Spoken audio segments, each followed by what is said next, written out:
નમસ્તે. માતા પિતાની છત્રછાયામાં. હયાત માતા પિતાની છત્રછાયામાં વાલપનના બે વેણ બોલીને નિરખી લેજો. હોઠ અડધા બીડાઈ ગયા પછી ગંગાજળ મૂકીને શું કરશો? અંતરના આશીર્વાદ આપનારને સાચા હૃદયથી એક ક્ષણ ભેટી લેજો. હયાતી નહીં હોય ત્યારે નતમસ્તકે છબીને નમન કરીને શું કરશો? કાળની થપાટ વાગશે, અલવિદાએ થઈ જશે. પ્રેમાળ હાથ પછી તમારા પર કદી નહીં ફરે.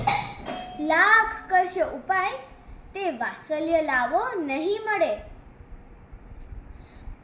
પછી દીવાનખંડમાં તસવીર મૂકીને શું કરશો? માતા પિતાનો ખજાનો ભાગ્યશાળી સંતાનને મળે. 68 તીરથ તેના ચરણોમાં, બીજા તીરથ ના ફરશો. સ્નેહની ભરતી આવીને ચાલી જશે પલમાં, પછી કિનારે છીપલા વીણીને શું કરશો? હયાત હોય ત્યારે હયું તેનું ઠારજો. પાનખરમાં વસંત આવે એવા વ્યવહાર રાખજો. પંચભૂતમાં બળી ગયા પછી આ દેહના અસ્થિને ગંગામાં પધરાવીને શું કરશો? શ્રવણ બનીને ઘર પરની લાકડી તમે બનજો. હેતથી હાથ પકડીને ક્યારેક તીર્થ સાથે કરજો. માતૃદેવો ભવ, પિતૃદેવો ભવ સનાતન સત્ય છે, પછી રામ નામ સત્ય છે બોલીને શું કરશો?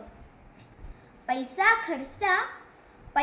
ખર્ચતા સઘળું મળશે, મા બાપ નહીં મળે. ગયો સમય પાછો નહીં આવે. લાખો કમાઈને શું કરશો? પ્રેમથી હાથ ફેરવીને બેટા કહેનાર નહીં મળે. પછી ઉછીનો પ્રેમ લઈને આંસુ સારીને શું કરશો? આભાર.